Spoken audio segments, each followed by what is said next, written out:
Imagine sending your daughter to a convent, believing she'd come back healed, only to watch her return home blank-eyed, silent, and unable to remember your name. And then you discover hundreds of women never came back at all, deep in the wilderness of Maine, hidden by towering pine forests and snow so thick it swallowed sound. There once stood a place locals whispered about in fear, the Convent of Eternal Tears. For over 20 years, it promised salvation to troubled women, wives labeled hysterical, daughters deemed rebellious, and young women whose curiosity was considered dangerous. Over 600 women entered those stone walls. Less than half ever came home. And those who did weren't the same. Their eyes were vacant, their memories erased, their spirits broken. Some townsfolk said it was God's work. Others believed something monstrous was happening behind those fortress-like walls. Because every night, beneath the silence of snow and pine needles, came muffled sounds no one could explain, cries that rose and fell like the wail of a dying animal, and sometimes screams so sharp they seemed to slice through the trees.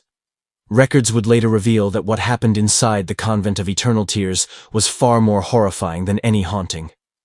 This wasn't a story of ghosts or demons. This was a story of science gone mad, and the terrifying lengths people would go to erase a woman's mind. Tonight, we're tearing open the secrets buried for over a century, secrets so disturbing that the state of Maine kept them locked away for decades. Are you ready to hear what really happened behind those stone walls, and why some secrets were never meant to see the light of day?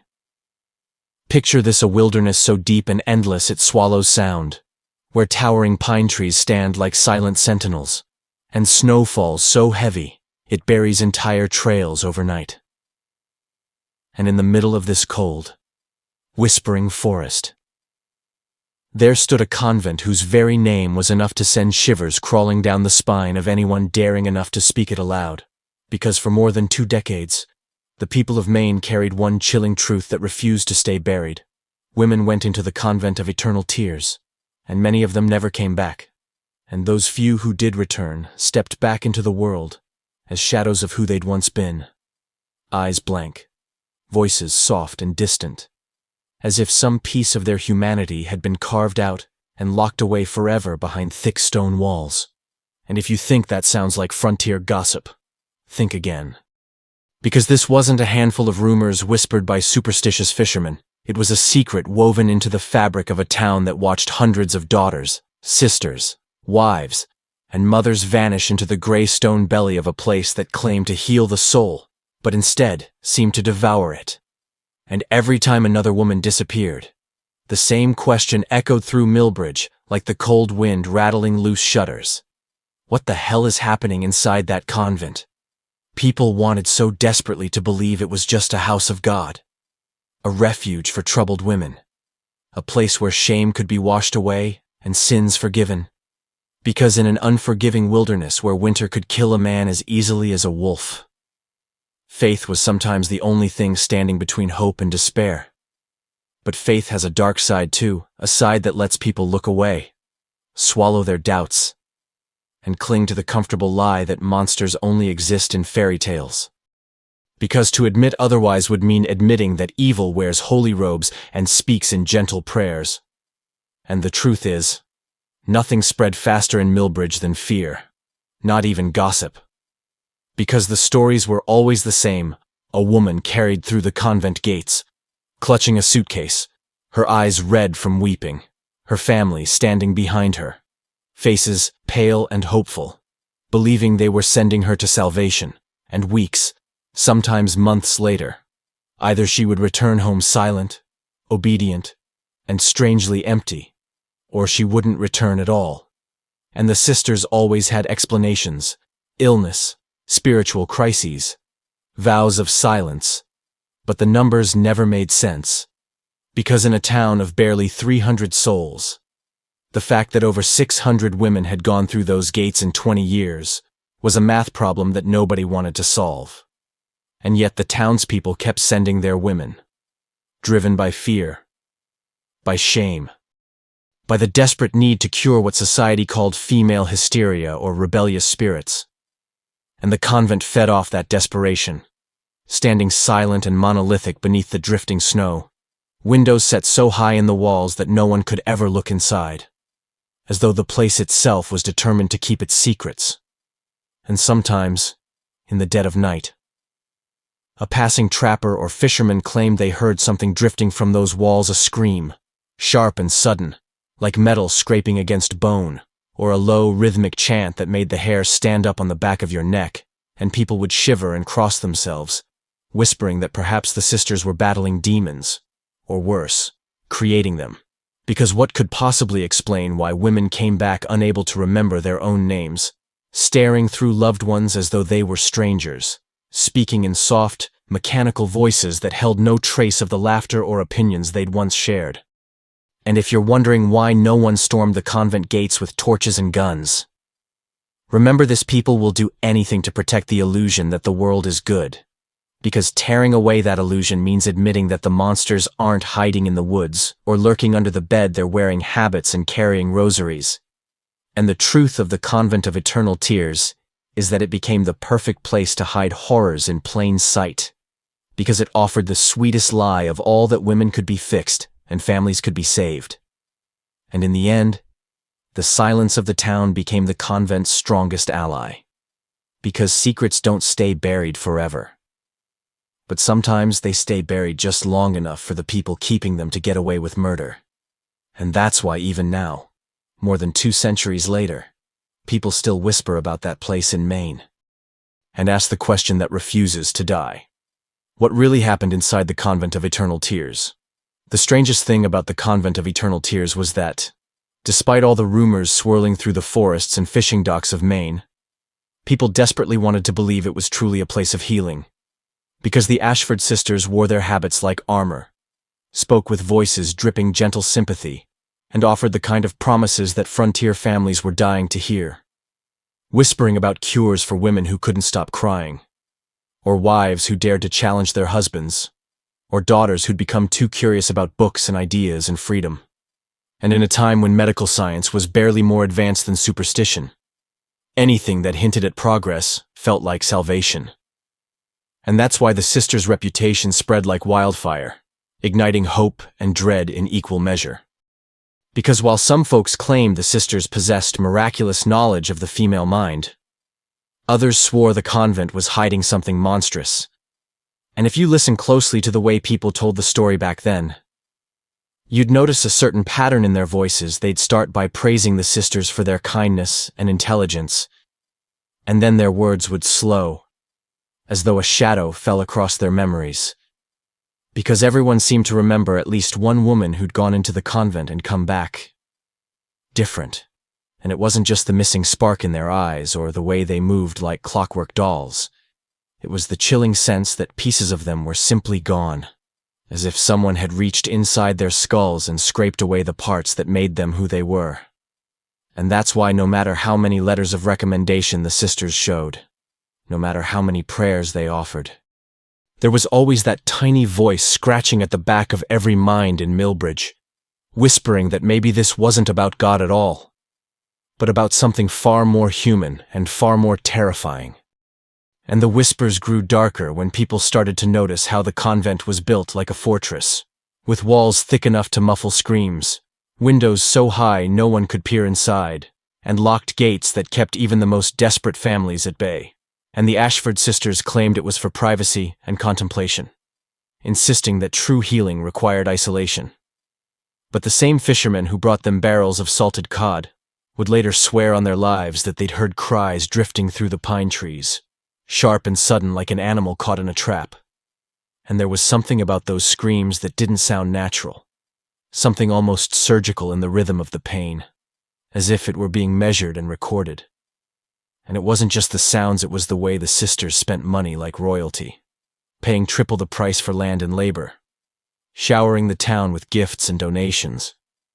And though people tried to tell themselves it was generosity, some began to wonder if all that gold wasn't simply hush money, because the sisters never seemed short of funds, and their crates arriving from distant ports were marked with strange stamps and codes nobody could decipher. and inside were medical books written in languages no one in Millbridge spoke, surgical tools so precise they looked like jewelry, and glass jars filled with clear liquids in pale, pulsing shapes that surely weren't meant for prayer. The Ashford sisters always had an explanation, always a calm, confident smile, saying these were merely tools for treating the delicate conditions of the female mind. And back then, people believed almost anything about the so-called mysteries of women's bodies, because it was easier than admitting that the real mystery wasn't what went wrong inside women, it was what the world wanted to do to them if they refused to obey. And the truth was, the convent's power rested on that perfect mixture of hope and fear, because families were desperate to fix their daughters and wives before they caused scandal. And the sisters offered that miracle for a price, but lurking beneath the prayers and polished manners was an unspoken reality. The convent of eternal tears might have promised healing, but what it truly delivered was silence. And sometimes silence is the most dangerous thing of all, because it lets monsters do their work in the dark, unseen. And when people tried to ask questions, the sisters would simply fold their hands and say, "Some burdens are best left in God's hands," and for a while, that was enough, until the screams grew louder, and the number of missing women grew too high to ignore. And Millbridge found itself forced to wonder whether the real disease wasn't hysteria or melancholy, but the terrifying lengths some would go to control the human mind. And I'll ask you this: if you'd seen your sister come home blank-eyed, would you still believe in miracles, or would you start asking who, exactly, was paying the price for salvation? At first, the townsfolk of Millbridge tried to pretend they hadn't heard it, because it was easier to cling to the illusion that holy women could never be the source of terror. But as the nights grew longer, and the Maine wind howled through the black pines like a choir of the damned, it became impossible to ignore the screams that rose and fell behind the towering stone walls of the convent of eternal tears. And people who lived nearest the convent found themselves lying awake, staring at their cabin ceilings, gripping quilts with trembling fingers, because the sounds drifting over the snow were like nothing they'd ever heard. Not the wail of a woman in childbirth, not the shriek of a fox caught in a hunter's trap, but something utterly, inhumanly wrong. And every night it seemed to happen at the same hour, as though the convent were ruled by a hidden clock whose purpose was not to mark the hours of prayer, but the hours of torment. And the pattern was always the same: a few moments of silence so heavy it made your ears ring, followed by a thin, sharp cry that sliced through the cold air like a blade, growing louder, fracturing into choked sobs and guttural moans that seemed to claw their way through stone. And then, sometimes, there'd be a single scream so high and piercing it felt like it might shatter glass, only to cut off so abruptly that the silence afterward was almost worse. As if whoever had made the sound had been silenced forever. And fishermen coming in from late tide swore they saw flickers of lamplight dancing in narrow basement windows, strange shadows moving in circles, and though they told themselves it was just the sisters praying, deep down, they knew prayers didn't make people scream like that. But the real terror lay in how quickly the town learned to live with the noise, because it's astonishing how adaptable the human mind can be when faced with horrors it cannot fight. And families began speaking in soft voices about the sisters working through the night, as if saying it politely could disguise the truth. But even the most faithful parishioners found themselves glancing toward the convent each time the wind carried those agonized cries across the rooftops. Because there's only so many nights you can hear someone begging for mercy before you start asking what God's house has become. And one old trapper, who'd lived through the Revolutionary War, claimed he'd heard plenty of men scream on battlefields. But nothing like the noise coming from that convent. Because those screams, he said, were the sound of souls being taken apart piece by piece. And though his words sent shivers through every man gathered in the tavern, nobody dared contradict him, because the look in his eyes said he wasn't just spinning tales. And still, the sisters kept appearing at Sunday services, serene and gracious, offering gentle smiles and speaking of the trials of purifying sin. But their presence began to feel like a layer of ice over the town, a cold hush that demanded compliance. And as the weeks passed, The townsfolk began to notice other signs, how the sisters now kept more guards around the convent gates, how fewer women were seen entering or leaving, and how those who did emerge carried themselves with a stiffness that suggested they were no longer entirely themselves. And the contradiction grew unbearable, because how could a place that promised healing be the source of such terror? And yet, nobody stormed the convent. Because fear is a strange thing. It doesn't always make people fight. Sometimes it makes them go silent, hoping the monster won't notice them if they don't look it in the eye. And so Millbridge continued its business, mending nets and hauling lumber, all the while pretending that the screams were just the sound of demons being cast out, as Mother Superior Agatha insisted. But deep down, everyone began to understand that what was happening behind those stone walls wasn't exorcism. It was something far darker, something deliberate. Because the screams didn't sound like souls being saved. They sounded like women being rewritten from the inside out. And the question hanging over Millbridge became impossible to silence. How many more screams will it take before someone dares to look inside? For over 2 decades, the Convent of Eternal Tears managed to keep its secrets buried beneath layers of stone, prayer, and perfectly crafted lies. Because while the wind howled through the pines and snow gathered like white silence around its high walls, the true horrors unfolding inside remained hidden from the world.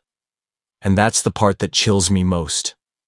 Not just the screams or the sight of blank-eyed women returning home, but the fact that an entire town helped keep the secret, whether out of fear, shame, or simply the desperate hope that if they ignored the truth, it might somehow go away.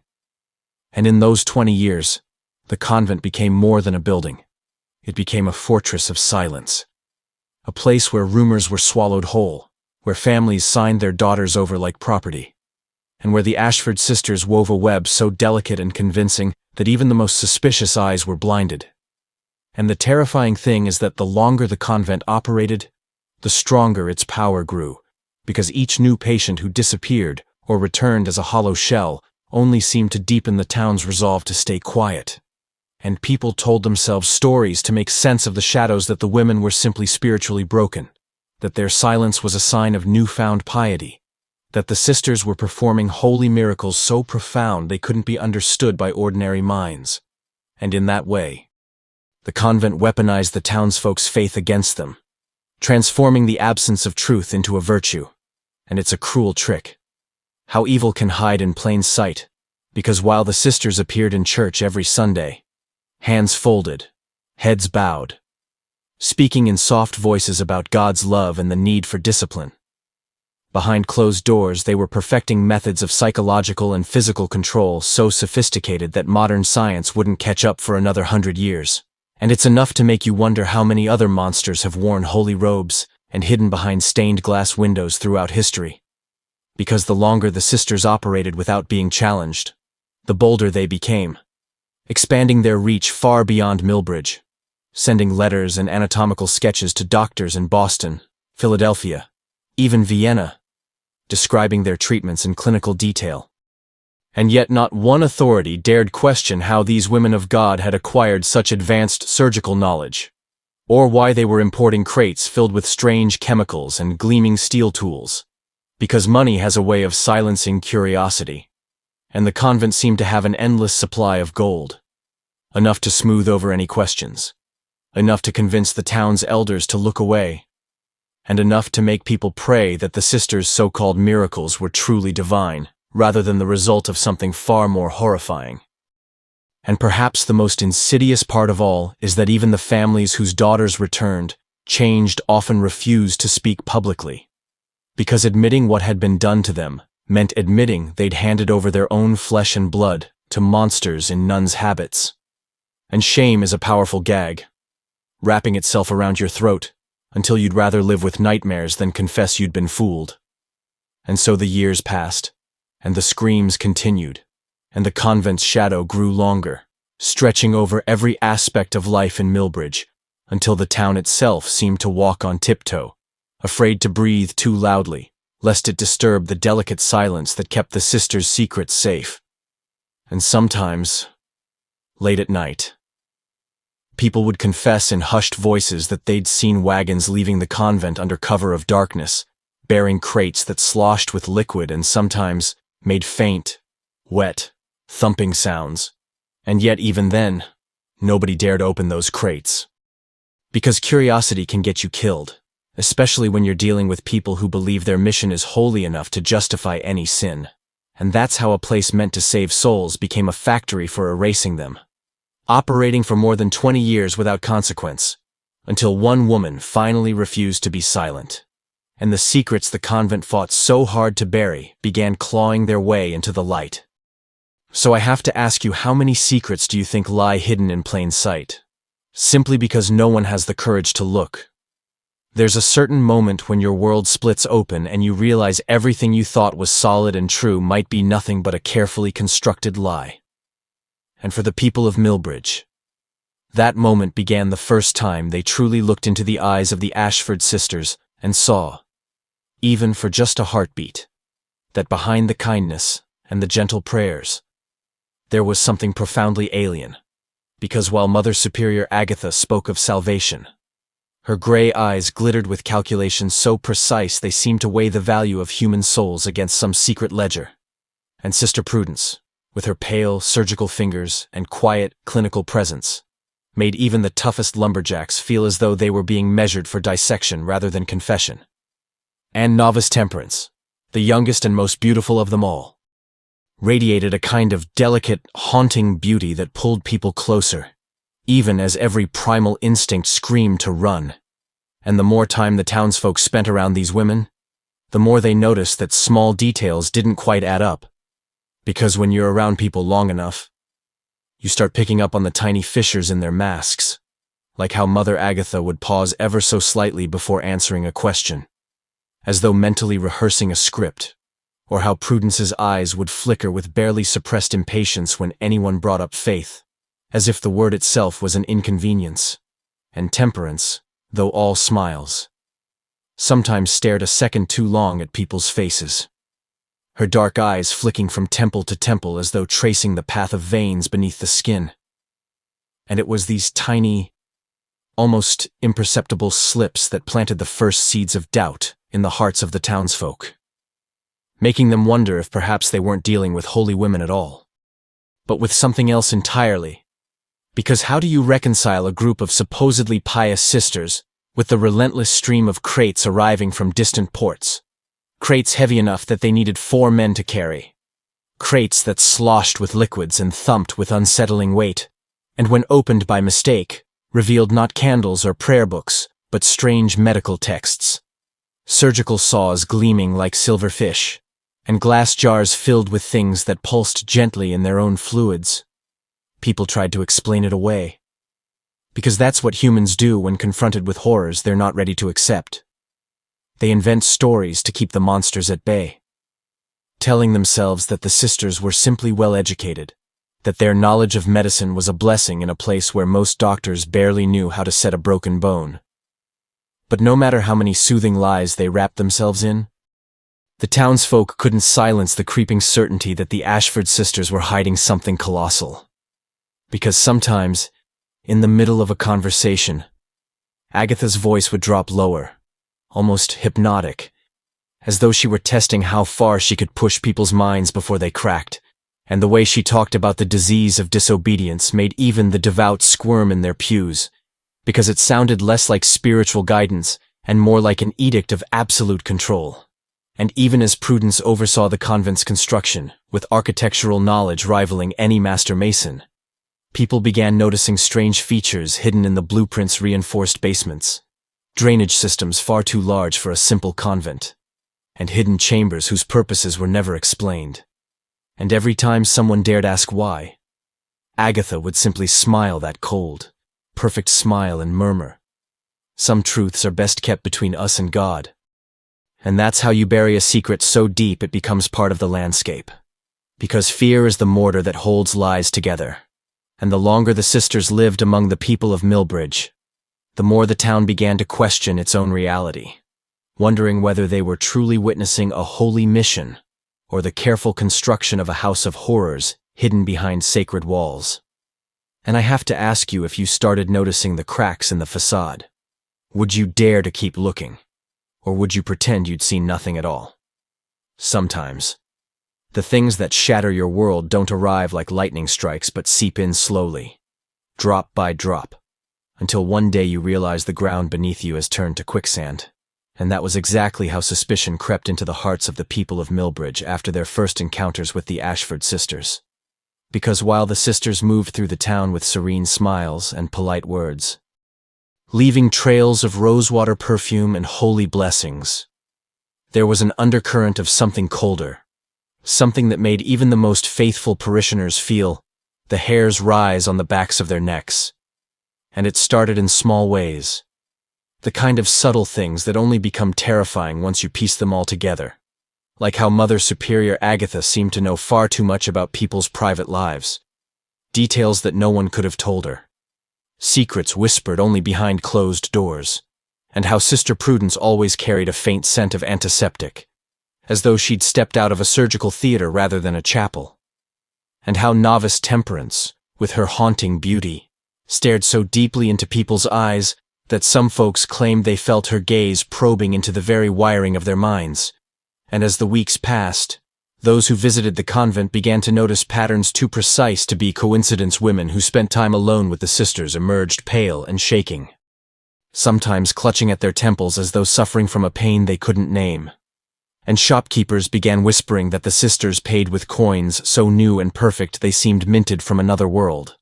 And all the while, the convent continued to grow, stone by stone, its architecture taking on shapes and angles that felt almost mathematically impossible. Corridors that seemed longer on the way out than the way in, and rooms that shifted ever so slightly, so that someone who stepped inside twice might swear the windows had moved, or the ceiling had lowered. And it was this growing sense that reality itself was bending that began to gnaw at the townspeople, because no one wanted to admit that walls could breathe, or that shadows moved of their own accord.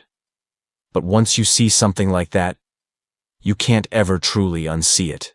And one fisherman, a man named Silas who'd lost 2 sons to the sea, swore on his life that when he delivered fish to the convent one evening, he glanced through a crack in a basement door and saw Sister Prudence standing over a woman strapped to a table, her scalp marked with black lines and a glint of metal flashing in the lamplight.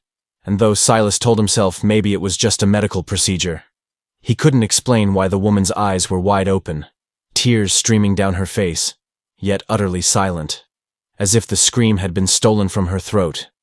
And from that day forward, Silas never again passed the convent without crossing himself 3 times.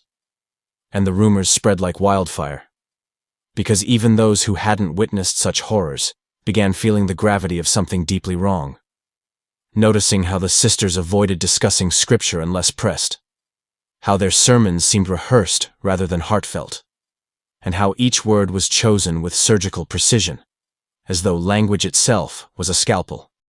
And the biggest question clawing at Millbridge's collective mind was this: if these women were truly servants of God, why did they seem so perfectly at ease with pain and secrecy? And as the nights grew longer, and the wind carried the same muffled cries through the pines, people started to wonder if maybe the convent wasn't simply a sanctuary for troubled souls, but a laboratory where the sisters were dismantling human minds piece by piece, replacing free will with obedience, curiosity with blank silence.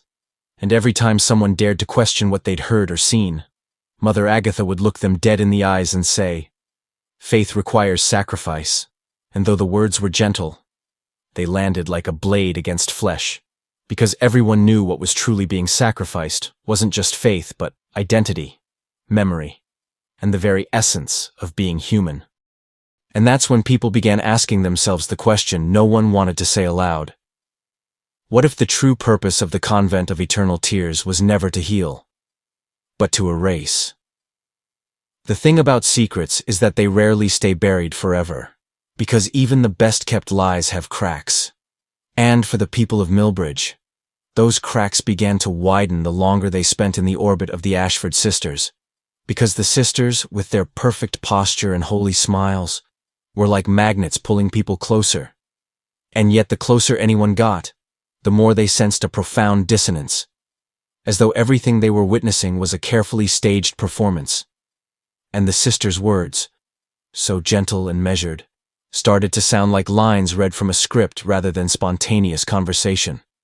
And it wasn't long before townsfolk began comparing notes, realizing that the sisters repeated the same phrases, used the same metaphors, and delivered identical reassurances no matter who they spoke to. And for a community used to plain-spoken honesty, that kind of polished repetition rang false. And the more people watched, the more unsettling the details became. Like how Mother Agatha's eyes would flick over someone's face, lingering on certain features as though cataloging expressions.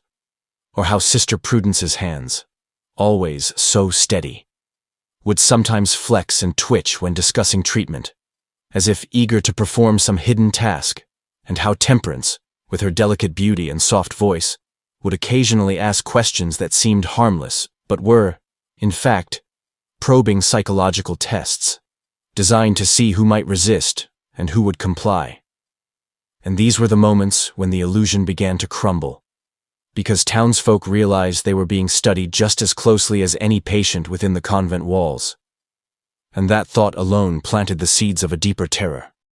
Because what if the entire community was nothing more than a laboratory for the sisters' experiments? And it wasn't just words that stirred suspicion. It was the physical changes people began to notice. Because several women who'd visited the convent for spiritual counseling came back with faint, pink scars hidden beneath their hairlines, scars that curved like surgical incisions. And though the sisters claimed these were minor medical procedures to relieve female maladies, even the town's most trusting souls began to wonder why religious healing required cutting into someone's skull. And there was the matter of the convent's walls, built so thick and high that sound shouldn't have passed through them. And yet nearly every night, screams twisted their way out, as though carried on some hidden current of air, rising and falling like the tide. And those screams didn't sound like prayer or exorcism. They sounded like suffering so intense it stripped people of language. And men who'd fought in wars swore they'd never heard anything so chilling. And the whispers grew more frantic when local craftsmen, hired to work on repairs after a storm, came back pale and shaken, claiming they'd discovered rooms lined with strange brass fixtures and glass tubes running along the walls, rooms that smelled of chemicals and blood. And one mason confessed he'd glimpsed diagrams pinned to the walls depicting the human brain, marked with precise measurements and tiny notations in a language he couldn't read. And though the Ashford sisters quickly dismissed these discoveries as private areas for delicate treatments, the explanations no longer satisfied anyone, because it was impossible to reconcile holy vows with hidden surgical theaters. And the more people put together these fragments, the scars, the screams, the crates of surgical tools, the more they realized they'd been walking blind through a nightmare. And that realization was a kind of psychological earthquake, shaking the very foundations of their reality. Because if the Ashford sisters were capable of such secrets, what else might they be hiding? And how deep did the darkness go? And even those who wanted to believe in miracles could no longer ignore the way the sisters seemed to move through town with an invisible bubble around them, as if protected by some force stronger than fear. And the elders who'd once vouched for the sisters now stared into the fire at night, eyes hollow, wondering how many lives they'd helped sacrifice to a lie wrapped in holy silk. And so Millbridge found itself trapped in a silent war between terror and truth. Because the more they learned, the clearer it became that the convent wasn't merely a place of healing, it was a place where reality itself was being rewritten. And the question echoing through every darkened street was no longer if something was wrong, but how long before the Ashford sisters turned their gaze on the rest of the town. And I have to ask you, if you saw the masks slipping, would you keep pretending? Or would you risk everything to expose the truth? It's one thing to suspect that monsters might exist behind closed doors, but it's a whole different terror when you start wondering if the monsters have been standing right beside you all along. And for the people of Millbridge, the closer they looked into the Ashford sisters' shining eyes and polished smiles, the more they found themselves questioning the very fabric of reality.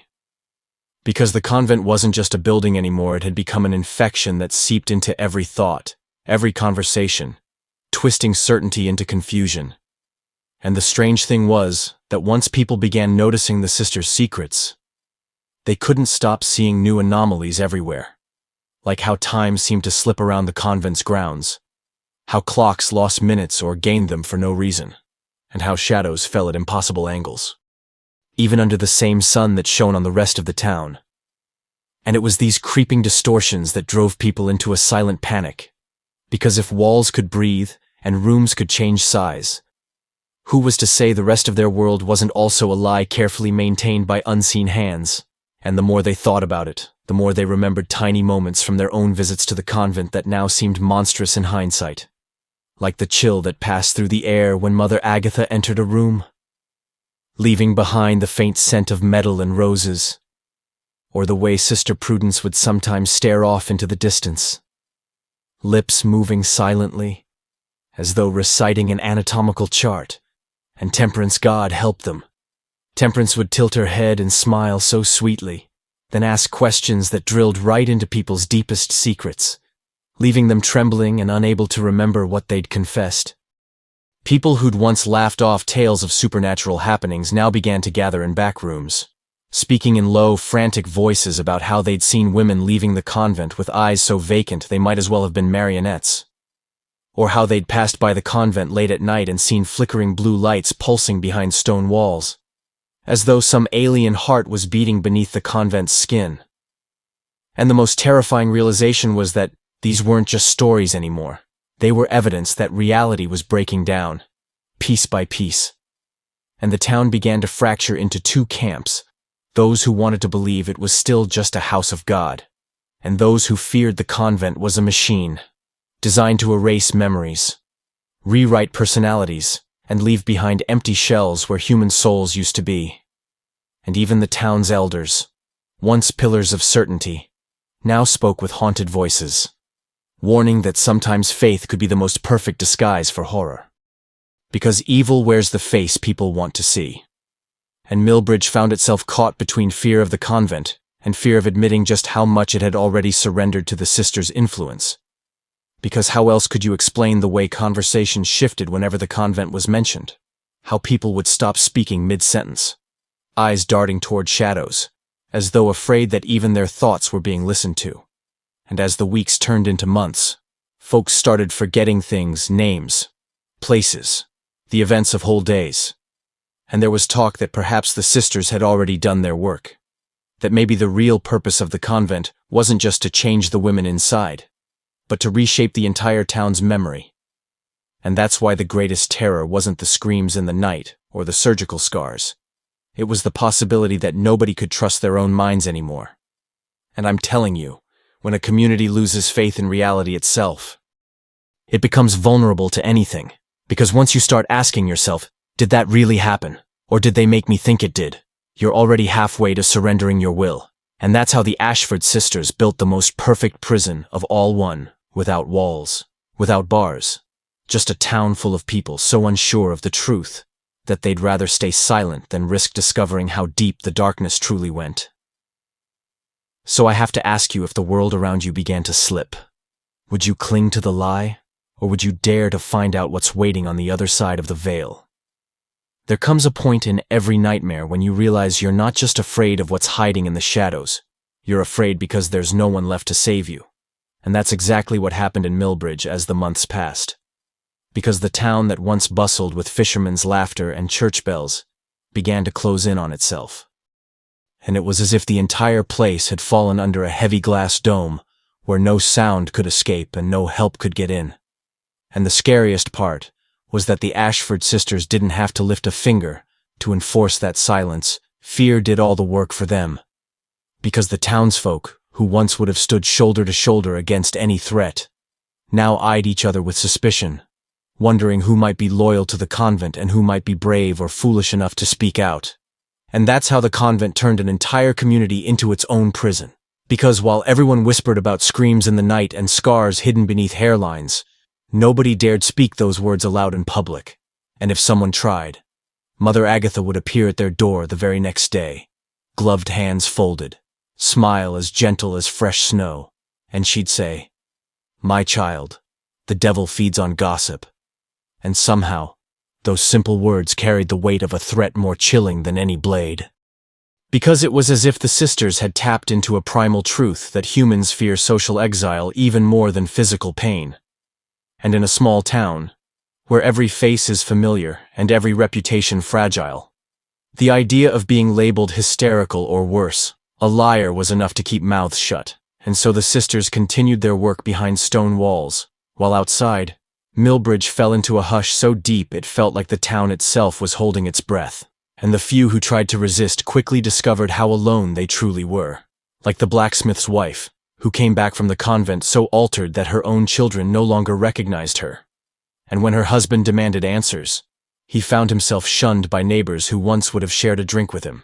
Because to question the convent was to invite the wrath of something unseen, and that fear began to transform the entire community.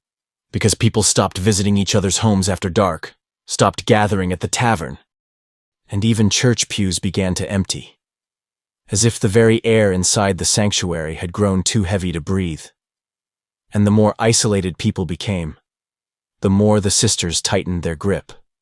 Because that's the genius of fear. It doesn't just silence your voice. It convinces you that you're the only one who sees the danger, and that loneliness becomes a weapon sharper than any knife. And the townsfolk started to believe that maybe they were going mad, because how else could you explain seeing shadows move where no one was standing, or hearing your name whispered softly in Mother Agatha's voice when you knew she wasn't there? And the sense of being watched became relentless, like eyes following them from windows, from behind trees, from the depths of their own reflections. And the worst part was that nobody could prove anything.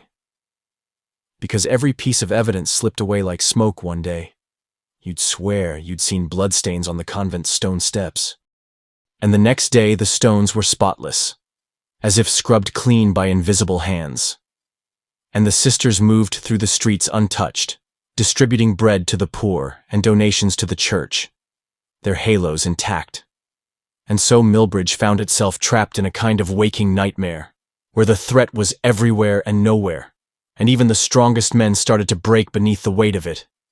And I have to ask you if you knew that speaking the truth might cost you your family, your sanity, or your life. Would you keep silent, or would you risk everything to drag the monsters into the light? Fear doesn't just silence people, it starts to change them from the inside out. And by the time another bitter winter rolled over Millbridge, the townsfolk were no longer just frightened of what might be happening behind the convent's thick stone walls. They were terrified of each other.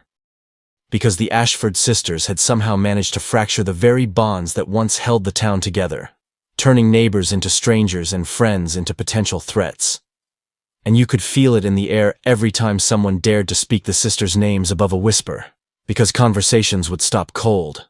Eyes would dart nervously toward doorways, and an electric silence would crackle through the room like a storm waiting to break. And even the bravest among them began to wonder if the safest choice wasn't simply to stay silent.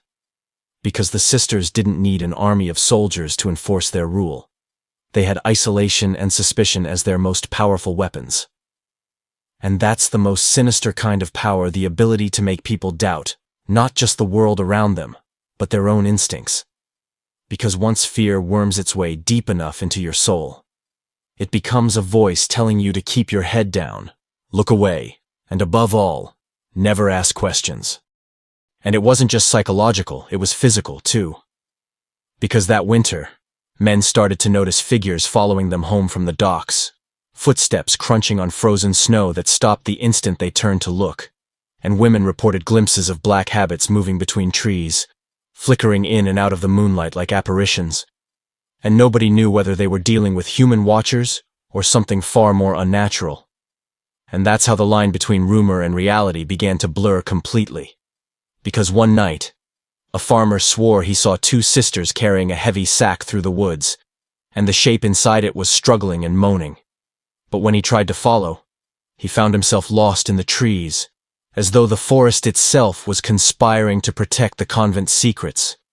And by the time he staggered back to town at dawn, frozen and half delirious, he discovered that nobody wanted to hear what he'd seen, because speaking up meant stepping out into the open.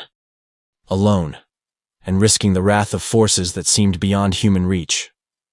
And that's why people began locking their doors even in daylight, and why children were forbidden to go anywhere near the convent path. And still the sisters walked through town with calm smiles, handing out baskets of bread and whispering prayers, while behind them, rumors churned like dark water, growing wilder with each retelling, because some people said they'd seen the sisters moving through rooms where the walls bled, while others claimed the sisters could enter your home without opening a door, simply appearing beside your bed while you slept, their hands cold as ice on your face. And whether any of it was true didn't even matter anymore, because fear had grown so large it swallowed the difference between truth and fiction. And the real horror was that the more terrified people became, the less willing they were to band together, and the more they retreated into themselves, certain that speaking the truth would only paint a target on their backs. And that's the genius of terror. It doesn't have to prove itself real to win. It only has to convince you that it might be. And once that seed is planted, you'll police your own silence. And so Millbridge fell into a grim routine of locked doors, averted eyes, and prayers that felt increasingly empty, while the Ashford sisters continued their quiet dominion. And I have to ask you if you knew the monsters might be real, but also knew that saying so could destroy your life. Would you keep your mouth shut, or would you risk everything for a truth that might get you killed by the time another year slipped by, under the weight of snow and silence? The people of Millbridge weren't just afraid of the convent anymore. They were afraid that no part of their world was safe, because it had become impossible to tell who might vanish next. And the feeling was like living with a gun pressed to the back of your skull. Except no one ever pulled the trigger. They just let you wonder if today was the day you'd disappear behind those stone walls forever. And that's the cruel genius of terror. It doesn't have to strike everyone to control everyone. It only has to strike enough to remind you that it could. And as rumors churned like black water, the lines between truth and nightmare blurred until they were the same thing. And people started whispering stories of neighbors who'd simply vanished overnight, leaving cold hearths and half-finished meals. And when anyone dared ask the Ashford sisters about the missing, Mother Agatha would lower her eyes with practiced sorrow and say, "Some souls choose to serve God in silence." And for a while that answer was enough, because who wants to challenge a woman wrapped in holy cloth, who smiles like a saint, but whose eyes gleam with something closer to a predator studying prey? And yet it was getting harder and harder for people to lie to themselves, because there were too many footprints in the snow leading toward the convent and not enough coming back out. And there were nights when half the town lay awake, straining to hear distant cries carried on the wind. And when the screams finally came, they arrived like an ice pick through the spine, rising and falling in waves that seemed almost rhythmic, like a song composed in agony. And it was that eerie pattern that made people wonder whether they were listening to torture or an experiment. And the horror was that the more the sisters tightened their grip, the more people started seeing danger in one another. Because once a few brave souls spoke out, others began to disappear faster, and soon it felt like the convent didn't even need to drag people away anymore. The townsfolk were turning on themselves, driven mad by paranoia and fear, and husbands started to watch wives with new suspicion. Parents grew wary of children who asked too many questions, and the church, which once stood as a place of unity, now felt like a room full of ticking bombs, each parishioner wondering if the person beside them might be the next to vanish. And there were moments when the entire town seemed to hold its breath, afraid that even thinking the wrong thought might somehow reach the sisters' ears. Because it was becoming clear that the Ashford sisters didn't just want obedience, they wanted total erasure of dissent. And the way they went about it was subtle, surgical, as though they'd learned exactly which threads to cut in a person's mind to leave them blank-eyed and docile. And even people who'd never set foot inside the convent began to speak in flat voices, eyes unfocused, like their souls were already halfway gone. And that was the point at which Millbridge truly began to understand the depth of the danger. Because it wasn't merely a building or a group of women hiding secrets. It was a machine designed to reshape reality, one mind at a time, until the entire town was nothing but a collection of smiling masks hiding empty skulls. And the knowledge of that possibility was so monstrous that even the bravest men broke under the weight of it, choosing silence over resistance. And yet the question that kept clawing at the back of everyone's mind was this: if the sisters could reach inside your head and erase what they didn't like, how could you ever be sure your thoughts were truly your own? And I'm asking you, if your entire world began vanishing piece by piece, would you scream for help, or would you swallow your fear and pretend not to see, just to survive another day? Terror doesn't just paralyze you. It forces you to calculate every breath, every glance, every word. And by the dawn of that second decade, the people of Millbridge were living like prisoners inside their own skin, because the Ashford sisters had created an atmosphere so thick with dread that it was impossible to distinguish caution from cowardice. And nobody could be sure whether silence was keeping them safe or slowly signing their death warrant, because every time someone tried to speak the truth, they either vanished outright or came back so broken that the person they'd once been was gone forever. And it was during this relentless tightening of fear that Millbridge reached its breaking point, because whispers began to spread that the sisters weren't merely experimenting on the women they brought inside, but were preparing to expand their work to the entire town. And the thought of that possibility was like swallowing shards of glass, because how do you fight an enemy who can turn your own mind against you, erase your memories, and make you believe you've always been obedient? And the worst part was that the evidence was everywhere. If you dared look, women walking home from the convent who no longer recognized childhood friends, men who started speaking in monotone voices as though reciting someone else's script, and children who'd once played in the snow now staring blankly at nothing, lips moving as though mouthing prayers to a god who never answered. And there were the nights when townsfolk swore they saw flickers of surgical lights through narrow basement windows, glimpses of tables lined with straps, and shadows moving like puppeteers behind curtains. And every time someone tried to organize resistance, they found themselves alone, because trust had evaporated like breath on frozen glass. And the knowledge of that was as lethal as any blade, because it meant that even if you screamed for help, no one would come. And slowly, a grim consensus settled over Millbridge that survival depended not on fighting back, but on never drawing attention, on lowering your eyes when the sisters passed by, on pretending that the smell of blood and antiseptic wafting from the convent was just a trick of the wind. And it's astonishing how quickly human beings can adapt to horror when the alternative is annihilation, because eventually, the town stopped even whispering about the convent, and the sisters began to walk through streets that parted for them like the sea, leaving behind an unnatural silence that felt as suffocating as a sealed tomb. And yet, in the privacy of their homes, people continued to watch and to wonder, because it was impossible to fully erase the question gnawing at the back of every mind. If the Ashford sisters could do this to others, what's stopping them from doing it to me next? And the knowledge that you could vanish without a trace, that your very identity could be cut away and replaced like diseased tissue, was enough to make even the bravest men feel their knees buckle. And some folks started drinking themselves into stupors, while others simply sat in rocking chairs staring at nothing.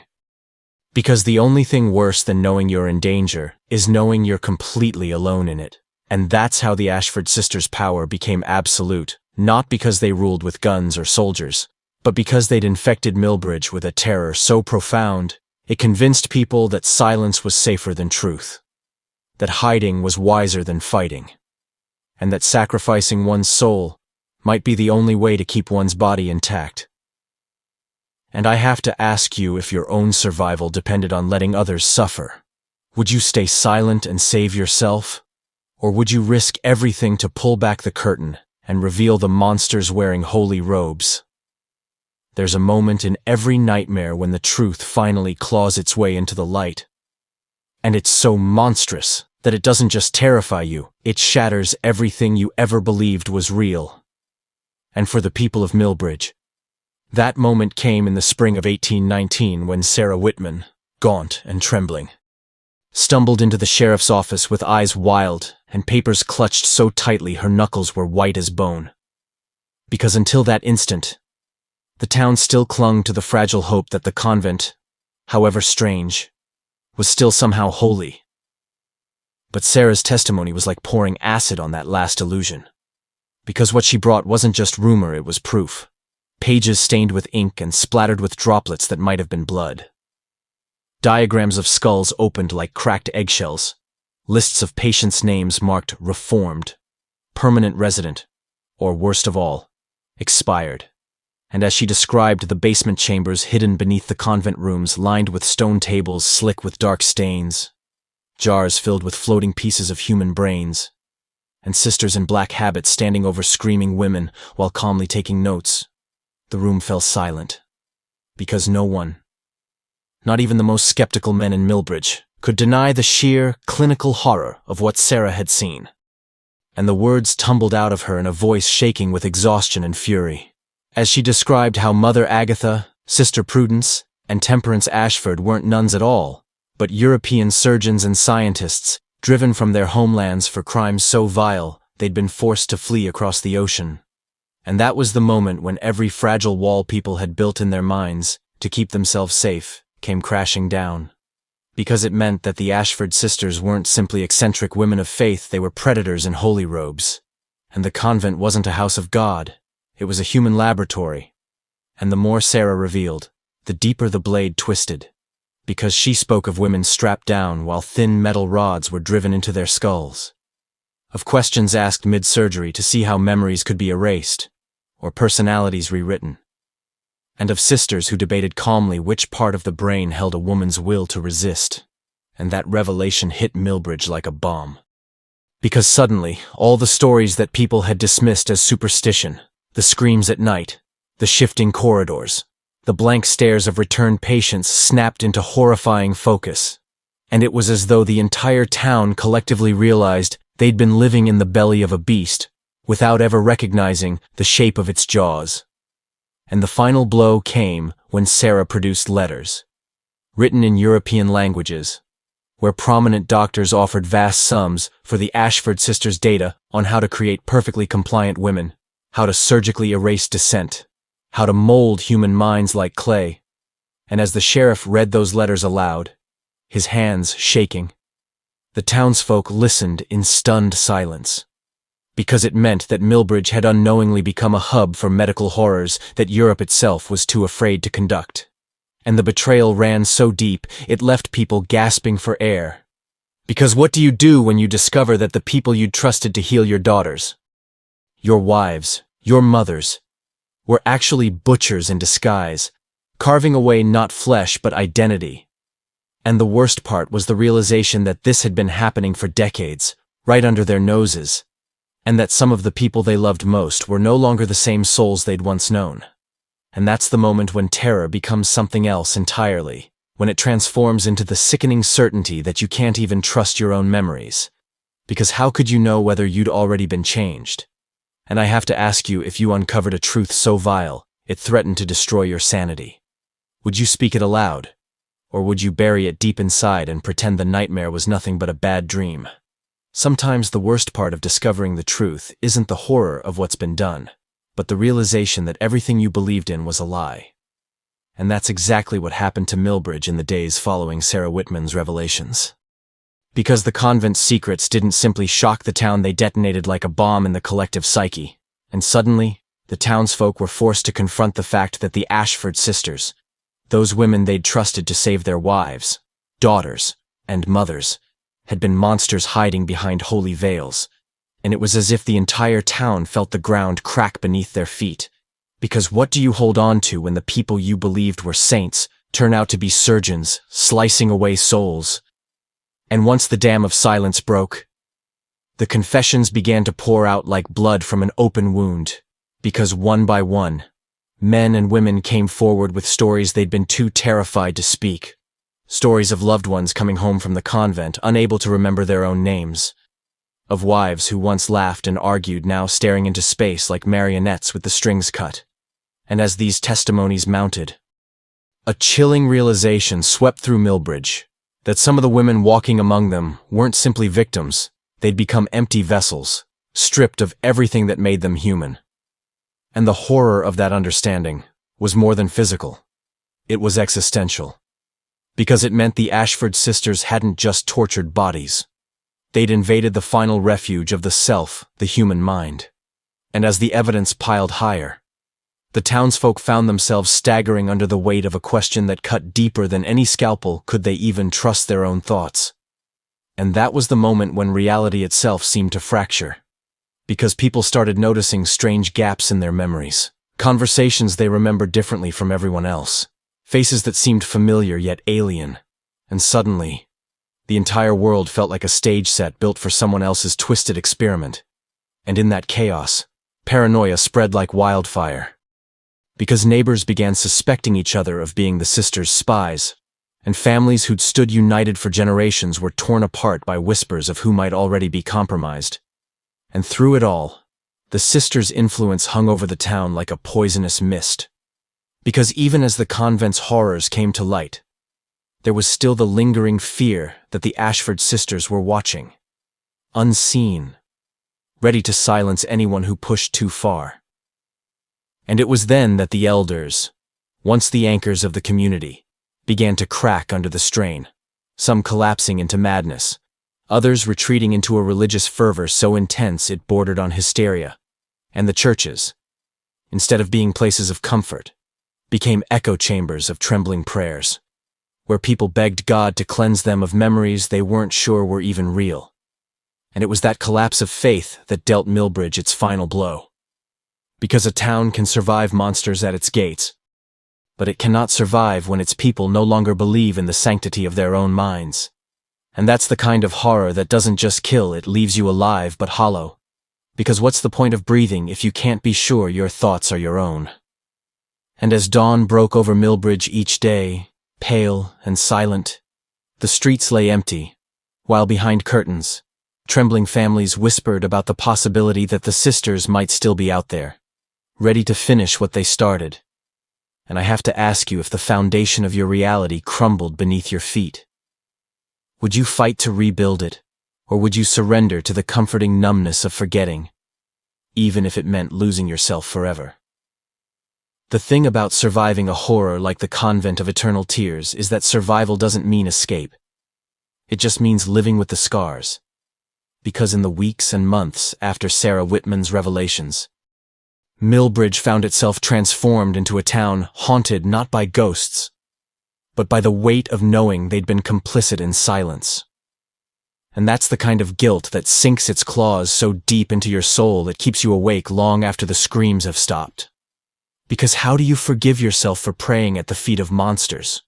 For sending your wives and daughters into the care of women who turned out to be butchers in holy robes? And as the truth spread beyond the town borders, Millbridge became a name whispered in horror from Portland to Boston, a place synonymous with darkness so profound that even hardened sailors lowered their voices when speaking of it. And the town's own people felt tainted, marked as participants in a tragedy they could barely comprehend. And it was in that suffocating aftermath that the real consequences began to unfold. Because while the Ashford sisters were gone, the damage they'd done was irreversible. And homes once filled with laughter became houses of silence, as families tried and failed to reconnect with loved ones who'd returned from the convent as hollow shells, their personalities erased like chalk from a blackboard, and husbands found themselves lying awake beside wives who stared at the ceiling all night, blinking but never speaking, as though trapped behind invisible glass. And parents wept as daughters who'd once been vibrant and fierce now moved through life with mechanical obedience, unable to remember the simplest details of who they'd been. And that's the insidious cruelty of the sisters' legacy. They didn't just steal bodies, they stole identities, relationships, histories, leaving behind living strangers in familiar skin, and the community's fabric unraveled thread by thread. Because people who might once have leaned on each other for comfort now avoided eye contact, each afraid to confess the same terror. What if I'm next? And the churches overflowed at first, desperate for absolution, but soon even prayer seemed futile. Because how do you pray to a God who allowed surgeons in nuns' habits to carve up the souls of innocents in his name? And it wasn't long before new suspicions bloomed like mold, because townsfolk began to wonder if the Ashford sisters had left seeds behind. Operatives who might still be watching, waiting, ready to resume the work if ever the chance arose. And some whispered that temperance, the youngest sister with eyes dark as midnight secrets, had been seen boarding a ship in Boston bound for South America, her pockets full of blood money and her mind full of surgical knowledge, and whether it was true or not hardly mattered, because Millbridge had become a town where even rumor felt like a threat, and the postal workers who'd once carried harmless letters now carried the weight of suspicion, because who could say what secrets might be hidden between the lines of polite correspondence? And that's how a town dies, not in flames, but in a slow corrosion of trust, until every glance becomes an accusation and every silence a sign of guilt. And that was the final, bitter truth Millbridge was forced to swallow, that the Ashford sisters hadn't just experimented on human brains. They'd infected the entire town with a terror that rewrote reality itself, and the echoes of that horror lingered in every locked door, every lowered voice, every night when the wind moaned through empty streets. And I have to ask you, if your world was shattered by a truth too monstrous to forget, would you carry that knowledge forward to warn the next generation? Or would you bury it so deep that no one would ever dig it up again, even if it meant condemning history to repeat itself? Here's the thing about monsters: they don't always hide under beds or skulk through forests under moonlight. Sometimes they wear crisp habits and carry rosaries. And sometimes the most terrifying thing isn't what they do to your body, but what they do to your mind. Because the Convent of Eternal Tears proved that the human brain can be a battleground more gruesome than any blood-soaked field. And as the decades passed and Millbridge tried to scrub the convent's memory from its walls, the truth refused to stay buried. Because darkness like that always leaves stains. And even as generations grew up knowing only whispers of what happened, there was always a tension in the air, a feeling that some secrets were too monstrous to fade completely. And old families carried that knowledge like a sickness, a hidden wound that throbbed beneath polite conversation. Because how do you explain that the people who were supposed to save your loved ones instead turned them into strangers? And how do you live with the certainty that your own flesh and blood might have been altered by scalpels and whispered commands? And the worst part was realizing that the Ashford sisters didn't simply vanish into history. They left fingerprints all over modern science, because though the official records were sealed for more than a century, medical journals across Europe and America quietly integrated the sisters' findings into the emerging fields of neurosurgery and psychology. And while historians and physicians praised progress, none dared speak aloud the real cost: the hundreds of women who became living experiments, sacrificed on the altar of curiosity. And that's the shadow that still hangs over Millbridge today, a town whose name appears in no tourist guides, where locals look away if you mention the convent, and where certain gravestones bear no names, only dates and blank slabs of granite. Because even now, there's a fear that speaking of those horrors might call the monsters back. And yet, in a strange, cruel twist of history, the techniques pioneered by the Ashford sisters laid groundwork for modern brain surgery, for therapies used to treat trauma, even for methods of influencing behavior that governments and corporations now use every day. And the irony is that progress was born from the very same darkness that almost destroyed Millbridge. And it forces us to ask a question that's more chilling than any ghost story: can knowledge ever truly be innocent? Because if the pursuit of science can justify opening skulls to erase dissent, where do we draw the line between healing and control? And I think that's why the story of the Convent of Eternal Tears still matters. Because it's not just about three women in black habits. It's about how far humanity is willing to go in the name of enlightenment, and what price we're willing to pay to feel safe, obedient, or pure. And the echoes of those stone walls still reverberate through time, reminding us that sometimes the face of progress wears the mask of compassion. And sometimes the people who promise to save us are the ones we should fear the most. And so, as the sun sets over the coast of Maine, painting the sky in blood-red streaks, I have to leave you with one last question. If the line between salvation and damnation is nothing more than a surgeon's scalpel, would you dare to look behind the veil, or would you close your eyes and pray the monsters never come for you? Because in the end, the real horror isn't just what the Ashford sisters did, it's knowing that somewhere, someone else might be preparing to do it all over again. In the end, the true terror of the Convent of Eternal Tears isn't only the scalpel or the stone walls, it's the knowledge that evil often wears the face of those we're taught to trust. And I know that stories like this leave us feeling shaken, wondering if we could ever fall victim to such monstrous deception. But remember, this knowledge is your shield, because monsters thrive in secrecy, and the moment we dare to look behind the veil, we rob them of their power. And though the Ashford sisters may have vanished into history, their legacy forces us to ask the hardest question of all. How much of ourselves would we sacrifice for the illusion of safety? And my hope for you is that you leave this story not paralyzed by fear but empowered by truth. Because even the darkest chapters in our history serve a purpose to warn us, to remind us that our minds, our memories, our identities are worth defending at any cost. And the next time someone demands blind obedience in the name of faith, science, or salvation, I hope you remember the screams that echoed through those stone halls and find the courage to ask, why? Because silence is the soil in which monsters grow. But curiosity, vigilance, and community are the light that exposes them. And if this story left you questioning what's hidden in the shadows of our past and perhaps our present, tell me your thoughts in the comments below. Share this video with someone who loves exploring dark truths. Hit that like button, and subscribe for more stories that dare to dig where others fear to look, because the shadows still hold secrets, and together, we're brave enough to uncover them.